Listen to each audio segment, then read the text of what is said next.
Hello, Joe Yuhan here, again talking strength strategies for hip mobility, restoration, and maintenance.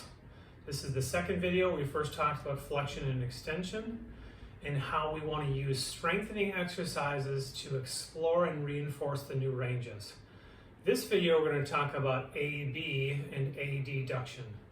So these are really simple exercises, but again, it's not necessarily about brute strengthening.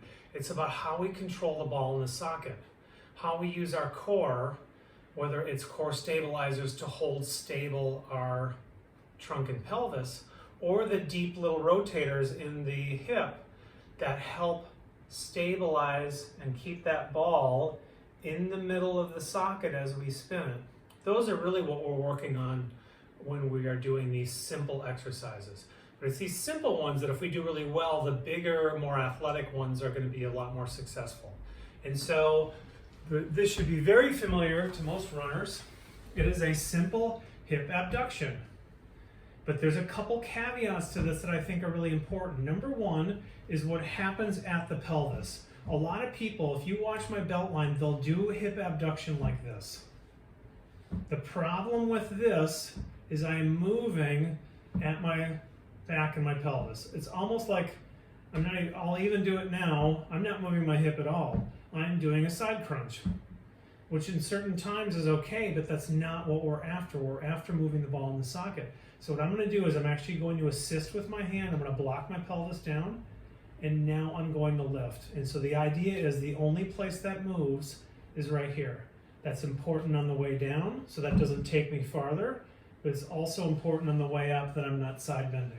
So I firm my abs and lift.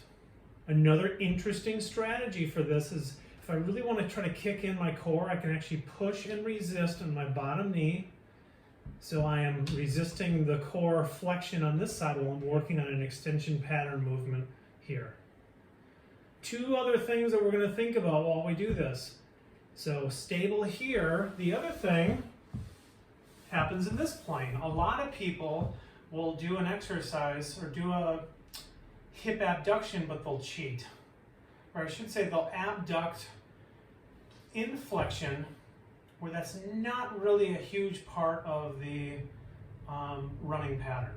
Where we use hip abductors the most is into extension. So in the very least, what we want to do is we want, make sure we can see my feet here, we want that foot in a straight line from my ear, shoulder, hip, all the way down to my foot.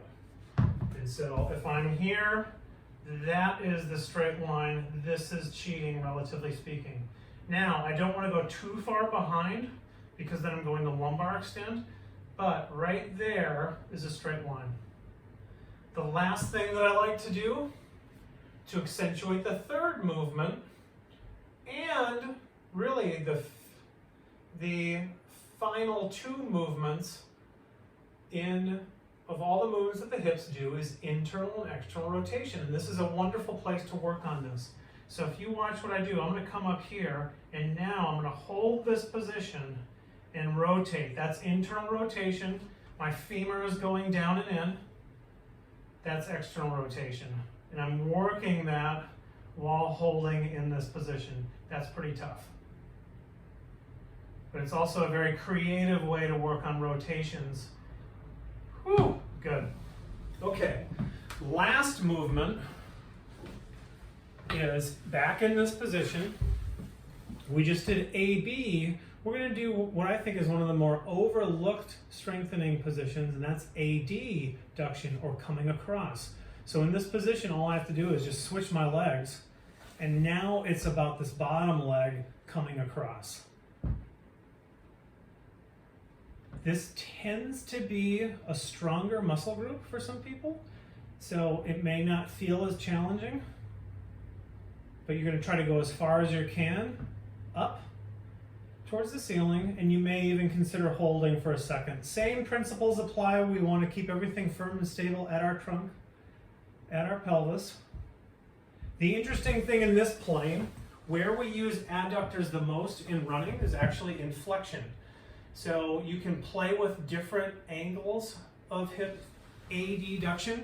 But right now, where I like to go is I actually like to do a little bit of flexion. Here's straight plane. This is somewhat flexion.